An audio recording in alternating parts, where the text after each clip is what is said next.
সাধারণত পরিবারে থাকা মা বাবার কাছেই নিজেদের যত অভিযোগ, অভিমান ও না পাওয়ার গল্পগুলো বেশি বলে থাকে শিশুরা। কিন্তু এবার দেখা গেল নিজের মায়ের নামেই থানায় অভিযোগ জানাতে এসেছে এক 3 বছরের শিশু। বাবার হাত ধরে থানায় এসে সে তার মায়ের নামে থানায় থাকা নারী কর্মকর্তার কাছে নালিশ জানিয়েছে। সে বলেছে তার মা তাকে নিয়মিত চকলেট খেতে দেয় না, এমনকি সবশেষ তার মা তার হাতে থাকা চকলেটের প্যাকেট কেড়ে নিয়েছে।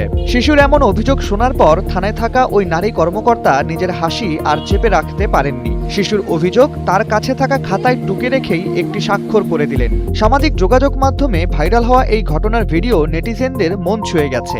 নেটিজেনদের অনেকেই শিশুটির সরলতা ও আত্মবিশ্বাসের প্রশংসা করেছেন। ঘুমের জাদু সোয়ান গ্রুপের একটি পণ্য।